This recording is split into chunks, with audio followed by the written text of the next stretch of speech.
Law number one is the law of the lid.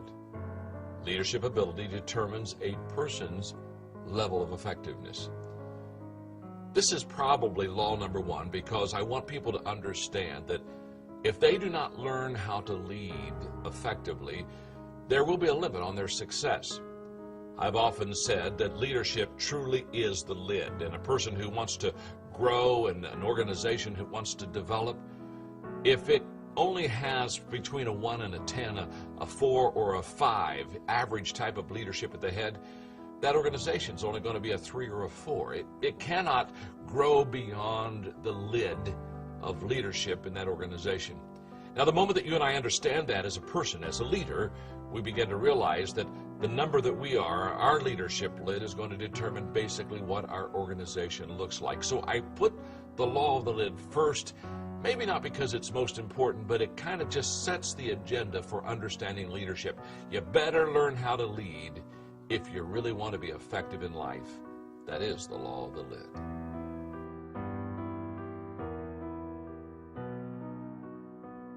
Busy sending emails. We're too busy sending emails. The next time you want to tell somebody something, email is fantastic for the exchange of information, right? It's fantastic. Here's the report you wanted. The meeting's at 4 o'clock. Fantastic. What did you think of my idea? Do not reply on an email. That's an emotional question. Email is a rational tool. You get up from your desk. You walk the 30 feet. And you say, wanted to tell you what I thought of your idea.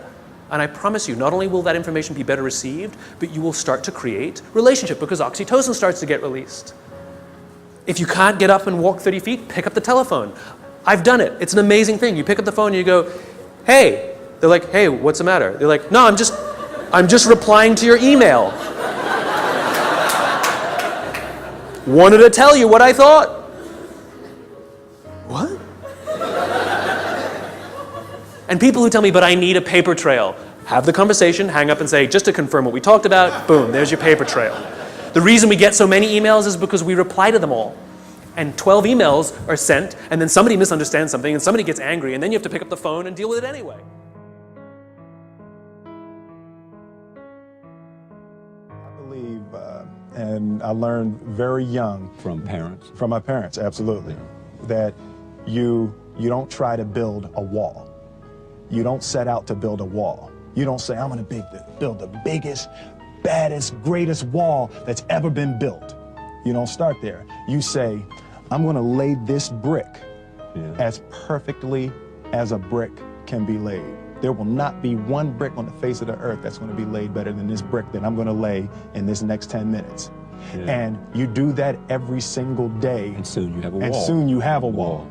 And I think psychologically, the advantage that gives me over a lot of people that I have been in competition with in different situations is it's difficult to take the first step when you look how big the task is.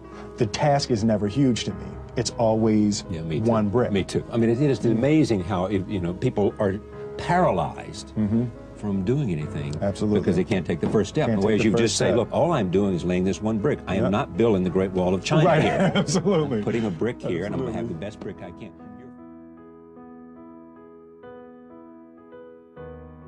And the real job of a leader is not about being in charge, it's about taking care of those in our charge. And I don't think people realize, it's not about winning or losing. In game theory, there are two kinds of games. There are finite games and there are infinite games. And this is how you're going to change your perspective, right? A finite game is defined as known players, fixed rules, and an agreed upon objective. Baseball, for example. We know the rules, we all agree to the rules, and whoever has more runs at the end of 9 innings is the winner, and the game is over. No one ever says, if we can just play 2 more innings, I know we can come back. It doesn't work that way. The game is over, right? That's a finite game. Then you have an infinite game. Infinite games are defined as known and unknown players. The rules are changeable, and the objective is to keep the game in play, to perpetuate the game. I spoke at a leadership summit for Microsoft. I also spoke at a leadership summit for Apple. Now, at the Microsoft summit, I would say 70% of the executives and this was under the Steve Ballmer days, I would say about 70% of the executives spent about 70% of their presentations talking about how to beat Apple. At the Apple Summit, 100% of the executives spent 100% of their presentations talking about how to help teachers teach and how to help students learn. One was obsessed with their competition, the other one was obsessed with where they're going. So at the end of my presentation at Microsoft, they gave me a gift. They gave me the new Zune, which was the competitor to the iPod Touch when it was a thing, right? And I have to tell you, this piece of technology was spectacular. It was beautiful. The user interface was incredible. The design was amazing. It was intuitive.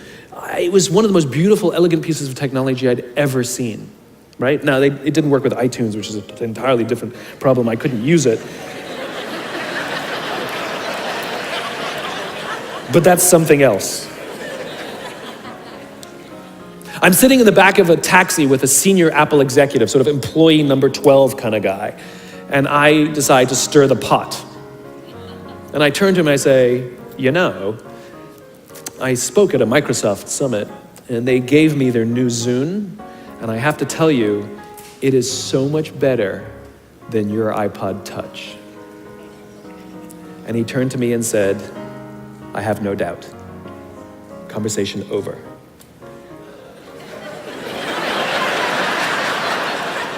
Because the infinite player isn't playing to be number one every day with every product. They're playing to outlast the competition. If I had said to Microsoft, oh, I've got the new iPod Touch, it's so much better than your new Zune, they would have said, can we see it? What does it do? We have to see it. Because one is obsessed with their competition, the other is obsessed with why they do what they do, the other is obsessed with where they're going.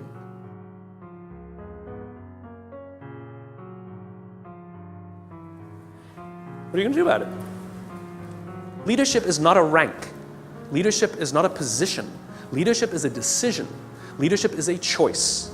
It has nothing to do with your position in the organization. If you decide to look after the person to the left of you and look after the person to the right of you, you have become a leader. You've seen the movie 300, right? The Spartans, the greatest fighting force of all time. You want to know one of the things that made the Spartans great? Wasn't their muscles, wasn't their spears. It was their shields. They stood shield to shield, and the phalanx was strong because those shields were big. And they were told when they were young children, you either bring your shield home or you come home on your shield. The punishment for losing your shield was tremendous in battle. Because if you lost your shield, that means you cannot protect the person to the left of you and the person to the right of you, and you have destroyed the phalanx. It's the shield that matters, not the spear. Not the spear. It's your willingness to sacrifice yourself, not your life, maybe your credit, maybe your little time, maybe your little energy, maybe your time, maybe getting up from your desk and talking to somebody for 30 minutes instead of sending a 3-minute email. It's your willingness to sacrifice for someone, to hold that shield up so that they feel safe, that makes you a leader.